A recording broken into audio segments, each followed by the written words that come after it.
तो हेलो दोस्तों, मैं हूं सीए तुषार वशिष्ठ और मैं आपकी हेल्प करने आया हूं सीए फाउंडेशन लॉ में 50 टू 60 मार्क्स कवर करने के लिए। मुझे पता है सितंबर एग्जाम में आपके बहुत ज़्यादा कम टाइम रह गया है, इसीलिए मैं आया हूं आपको कुछ पर्टिकुलर टॉपिक्स बताने जो बहुत इंपॉर्टेंट बैठते हैं और 50 टू 60 मार्क्स लेके जाते हैं पेपर में। ठीक है, तो अब आ गया यूनिट 9। देखो, पर्सनली मैं ही ये यूनिट छोड़ के गया था अपने एग्जाम में, बट आईसीआई को पता है आप क्या छोड़ोगे और आईसीआई उसको पाएगा ही। मेरे टाइम पे 60 मार्क्स का एग्जाम, मतलब 60 और 40 मार्क्स की ऐसी बाइफरकेशन होती थी, इसीलिए एजेंसी उतना इंपॉर्टेंट टॉपिक तब नहीं था। बट अब जब 100 मार्क्स का पेपर हो चुका है तो आईसीआई इस चैप्टर को अब इम्पोर्टेंस देता है और एजेंसी पे क्वेश्चंस आते ही आते हैं। आपको ये चैप्टर करके ही जाना पड़ेगा। ठीक है, आपको एजेंसी का मीनिंग वगैरह पता होना चाहिए। देन एजेंट कौन बन सकता है कौन नहीं बन सकता, आपको ये करके जाना है। माइनर का याद रखना, सबसे इंपॉर्टेंट माइनर ही है इसमें।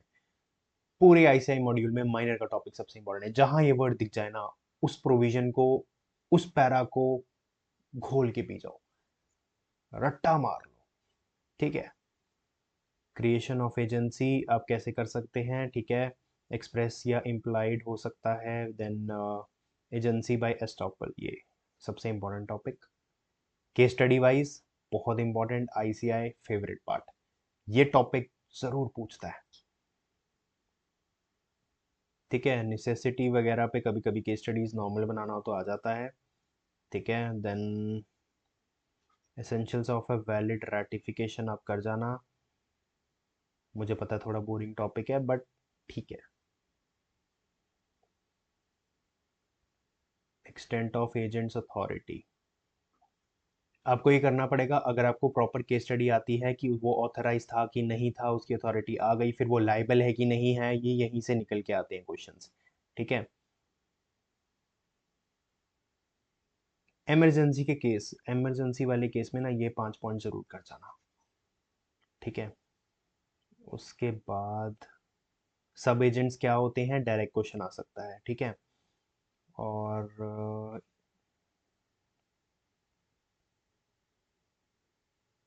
उनकी रिस्पॉन्सिबिलिटी क्या होती है, वो सब, सब्स्टिट्यूटेड एजेंट क्या होता है। ठीक है,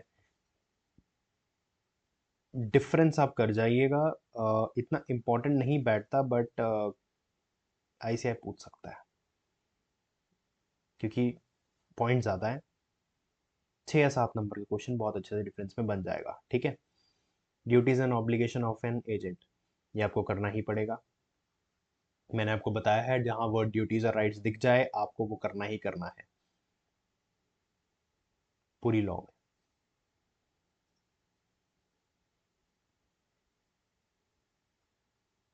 राइट्स आ गया, फिर से ड्यूटीज पहले आया, अब राइट्स आ गया, आपको ये करना ही पड़ेगा। ठीक है, नॉर्मली सबसे ज़्यादा मैंने किस पे देखे हैं, इंडेमनिफिकेशन पे देखे हैं,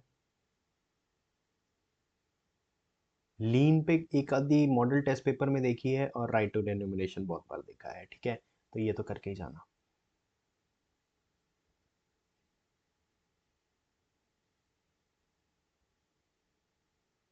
ठीक है, जब यहाँ पे प्रिंसिपल वाला पॉइंट कर रहे होगे तो ये 3 पॉइंट्स करके जाना। एसीपी के स्टडी में आईसी एक्सपेक्ट करेगा कि आपको ये तीनों पॉइंट्स आते हो, एबीसी वाले। ठीक है, आपको ये कंडीशन देखो, अगर किसी पर्टिकुलर पॉइंट में, मैंने आपको बोला केस स्टडी आती है और उसके अंदर ऐसे पॉइंट्स दिए हुए हैं, आईसीआई कभी भी आपसे ना ये चीज़ नहीं पूछेगा, ये सब फालतू चीज़ें नहीं पूछेगा। ठीक है, उसको उसको इन चीज़ों से कोई मतलब नहीं है, जो कंटेंट लिखा हुआ है उसको मतलब है, आईसीआई को मतलब है इससे, ये कंडीशन से, और उसके बाद यहाँ जो लिखा हुआ है राइट टू लीव, आईसीआई इन्हीं पे ही क्वेश्चंस पूछता है। ठीक है, फिर राइट टू इंडेमनिटी आ गया, आपको ये पर्टिकुलर राइट्स हैं और ये थोड़ा इंपॉर्टेंट बैठ जाता है।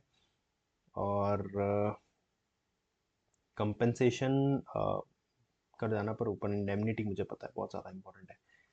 अच्छा, principal's liability to third party, ये डायरेक्ट क्वेश्चन भी बन सकता है, केस स्टडी भी बन सकता है। ठीक है, ये कर जाना।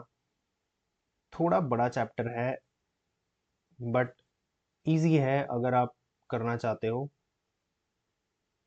Personal liability of agent to third parties, देखो एक्सेप्शंस किसी भी टाइप की ना पेपर में बहुत ज़्यादा इंपॉर्टेंट बैठ जाती है। मैं ये नहीं कह रहा कि आपको बहुत ज़्यादा वो डीप में पढ़ना है, बट इसको रीड कर लोगे तो बहुत सही रहेगा। ठीक है। और राइट ऑफ थर्ड पार्टीज इसमें क्या बैठती हैं? ठीक है। एजेंट के केस में थर्ड पार्टीज के राइट्स, आपको राइट्स तो करने ही हैं। फिर रेवोकेशन ऑफ अथॉरिटी, देखो जैसे मैंने बताया था एंड में टॉपिक्स होते हैं कॉन्ट्रैक्ट को ख़त्म करने का या एग्रीमेंट को ख़त्म करने का, या फिर आपका श्योरिटी वगैरह का भी जो भी आपका वो डिस्चार्ज होता है, ऐसे कुछ पॉइंट्स आ जाए तो रेवोकेशन जहाँ भी दिख जाए, डिस्चार्ज दिख जाए या कुछ भी आ जाए, ये फिर इंपॉर्टेंट बन जाते हैं केस स्टडी वाइज। ठीक है। तो रेवोकेशन कैसे कैसे हो सकता है, ये टाइप्स हैं। ठीक है। इसमें कंप्लीशन ऑफ बिजनेस पे सिंपल क्वेश्चन बन जाता है, एक्सपायरी ऑफ टाइम में इंपॉर्टेंट हो जाता है, इंसॉल्वेंसी कभी कभी डाल देता है आईसीआई, और रेवोकेशन वाला तो कर ही जाना। ठीक है। रेनंसिएशन बाय एजेंट्स, मतलब ये पूरा टॉपिक इंपॉर्टेंट है और सिंपल भी है, ऐसा कुछ नहीं है कि बहुत बड़ी बड़ी टर्म्स यूज़ करी हो या बहुत कॉम्प्लिकेटेड टर्म्स यूज़ करी हो, तो सिंपल है। ठीक है।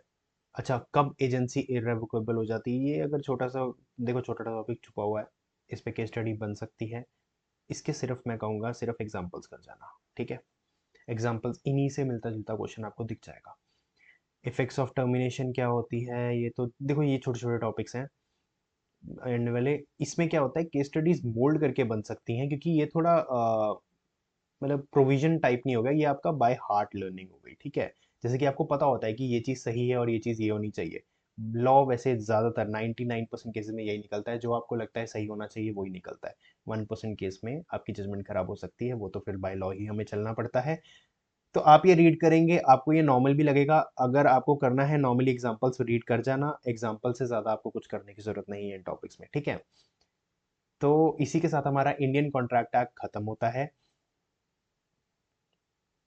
तो मैं आपको पहले भी बता चुका हूँ एक वीडियो में, और आपको मैं दोबारा बता रहा हूँ। यूनिट 1 में ऑफर एक्सेप्टेंस वाला टॉपिक रीड करके जाना, उसके अलावा यूनिट 1 बहुत इंपॉर्टेंट है सारा, यूनिट 2 बहुत इंपॉर्टेंट है, यूनिट 3 बहुत इंपॉर्टेंट है।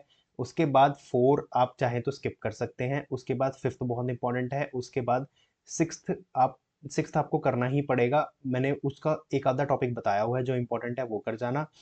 7th और 8th सबसे ज़्यादा इंपॉर्टेंट है, आपको पूरा पूरा करके जाना है। और 9th वाला मैं नहीं कहूंगा कि आप रिस्क लो उसको स्किप करने का, आपको ये करके ही जाना चाहिए। मुझे पता है बड़ा टॉपिक है, लेंदी है, बोरिंग है, लेकिन आपको करके इतना तो करके जाओ कि कम से कम अगर क्वेश्चन दिख जाए, अगर ज़्यादा 6 या 7 नंबर का दिख जाए तो कम से कम 3 या 4 स्कोर कर सको। ठीक है। तो इतनी रीडिंग कर जाना। तो इसी के साथ इंडियन कॉन्ट्रैक्ट एक्ट हमारा खत्म होता है। Thank you.